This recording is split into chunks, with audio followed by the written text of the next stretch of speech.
ایک شخص زندگی موت کی جنگ لڑ رہا تھا اور اس کے 4 بیٹے تھے. جو سب سے چھوٹا بیٹا تھا اس نے اپنے دوسرے 3 بھائیوں کو جمع کیا اور ایک عجیب سا فیصلہ ان لوگوں کے سامنے رکھا. کہا دیکھو والد بیماری سے جنگ لڑ رہے اور انہیں خدمت کی ضرورت ہے. کہا فیصلہ یہ ہے کہ اگر باپ کی خدمت میں کروں تو وراثت سے مجھے حصہ نہیں ملے گا، اور اگر باپ کی خدمت تم کرو تو تمہیں وراثت سے حصہ نہیں ملے گا. تینوں نے نظریں ملائی. کہا باپ تمہارا، اور اس کی آرزو بھی یہی تھی کہ میں باپ کی خدمت کروں. میرے آقا فرماتے اس نے اتنی خدمت کی، جب والد دنیا سے جانے لگا، وہ ہمارے پنجابی میں کہتے ہیں نا کہ جا پتر تینو ستّی خیران ہے، جب دنیا سے اس کا والد گیا تو اس پہ راضی گیا. زندگی کی بہاریں لیل و نہار کروٹیں بدلتے رہے. الاختصار، ایک شب وہ سویا اور خواب میں کوئی اللہ کا بندہ ملا. اس نے کہا کہ فلاں شجر کے نیچے 100 درہم پڑا ہے، جاؤ اٹھاؤ اور لے آؤ. وہ کہتا ہے کہ آیا کہ اس میں برکت ہے؟ کیونکہ کثرت اور ہے برکت اور ہے. کہا اس میں برکت نہیں ہے. صبح اٹھ کے وہ خواب اپنی بیوی کو سنایا تو بیوی نے کہا گھر کے حالات آپ کے سامنے ہیں، ہمارے گھر میں فاقے ہیں، تو جائیں اور جا کے اٹھا لیں. کہا نہیں جاؤں گا. وہ فرماتے میں دوسرے دن پھر سویا تو مجھے وہی بزرگ ملے. کہا بیٹے وہاں 10 درہم پڑے ہیں. کہا برکت ہے؟ کہا برکت نہیں ہے. تیسرے دن پھر ملے. کہا وہاں 1 درہم پڑا ہے. کہا برکت ہے؟ کہا ہاں اس میں برکت ہے. گئے اور وہاں 1 درہم پڑا تھا، اٹھایا اور بازار چلے گئے. اور وہاں ایک شخص آواز دے رہا تھا 1 درہم میں 2 مچھلیاں. کہتے میں نے درہم دیا اور مچھلیاں لے کے گھر آ گیا اور ان کے پیٹ چاک کیے اور دونوں سے ایک قیمتی موتی نکلا. وہ موتی لے کے بازار گیا، سنار کو دکھایا تو اس نے کہا پورے بازار میں اس کی قیمت کوئی نہیں دے سکتا. بھلا زمانہ تھا، آج تو دھا لگا لیتے ہیں نا. کہا پورے بازار میں اس کی کوئی قیمت نہیں دے سکتا. یہ بات سے وقت تک پہنچی. اس نے جواہری بلائے اور کہا اس موتی کی قیمت لگاؤ. سنو دوستو، اس موتی کی قیمت 1000 درہم، 10,000 درہم، 1,00,000 درہم نہیں. اس ایک موتی کی قیمت 30 خچر.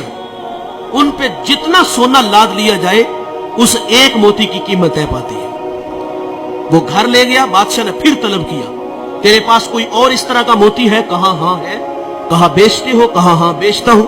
قیمت کیا لوگے؟ کہا اب ڈبل لوں گا. پہلے ریٹ تمہاری مرضی کا تھا، اب میری مرضی کا. کہا ڈبل لوں گا. اس نے پھر 60 خچر ان پہ سونا لاد کے اس کو دے دیا. اس شہر کا بادشاہ کے بعد سب سے امیر آدمی وہ بنا. کون؟ جس نے بوڑھے باپ کی خدمت کی.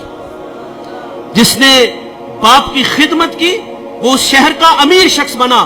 اور دوستو دولت ہی سب کچھ نہیں، ماں باپ بہت بڑی دولت ہے. جب وراثت تقسیم ہوتی ہے نا تو بھائی کوئی کہتا ہے وہ کارنر والا پلاٹ میرا، فلاں فیکٹری تیری. جائیداد تقسیم ہوئی تو جو ہے وہ ایک دوسرے کو کہا تیری وہ اور میری وہ. اور جب بوڑھے ماں باپ کی باری آتی ہے تو اس وقت تماشا دیکھنے والا ہوتا ہے. وہاں ہر بیٹے کی آرزو یہ ہوتی ہے کہ یار یہ باپ دوسرے بھائی کے کھاتے میں چلا جائے نا تو میں تھوڑا سا آسودہ ہو جاؤں گا. اب کوئی کہتا ہے 1 مہینہ تم میرا ذرا نکالو نا، میرے تو بچے چھوٹے چھوٹے ہیں، میرے خرچے زیادہ ہیں. اور بچپن میں وہ 500 کی دہاڑی لگاتا تھا اور اس کے 5 بھائی تھے تم.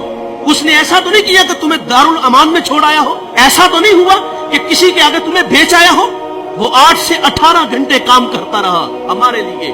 اور آج وراثت تقسیم ہوئی تو کہا باپ تیرا، ماں تیری، تیرا کچھ نہیں لگتا. وہ ہمارے لیے انہوں نے کتنی قربانیاں دی، کتنی محبتیں بانٹی. آج کی اس بزم میں میں اور آپ عزم کریں کہ آج کے بعد ہم ماں باپ کا دل نہیں دکھائیں گے. ماں باپ ناراض ہیں تو ابھی جا کے ان سے معذرت کر لیں. یقین جانے ایک لمحہ لگتا ہے. میں پچھلے دنوں ٹوبہ ٹیک سنگھ ایک جگہ خطاب کرنے گیا تو وہ بچہ مجھے دلائل دینے لگا کہ والدین کی زیادتی ہے. بڑی عجیب سی باتیں کرنے لگا. لیکن میں نے اس کے دل کے دروازے پہ دستک دی. اللہ کا شکر ہے کہ وہاں جھٹکا لگا اور وہ مجھے کہتا وہ نہیں مانے گے. میں نے کہا جاؤ تو صحیح یار.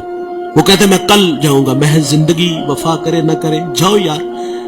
وہ 10 منٹ بعد واپس آیا. وہ کہتا یار یہ تو کائنات ہی عجیب سی ہے. میں بس جا کے ہاتھ باندھ کے کھڑا ہوا ہوں اور مجھے میرے باپ نے مجھے سینے سے لگا لیا. یہ بڑے کمال کے لوگ ہیں، ایک بار ملیں گے دوبارہ نہیں ملیں گے. اللہ تعالیٰ سے دعا ہے کہ اللہ ہمیں ان کی قدر کرنے کی توفیق عطا فرمائے. اس ویڈیو کو شیئر ضرور کریں، ہو سکتا ہے آپ کے ایک شیئر سے یہ بات کسی کے دل میں اتر جائے.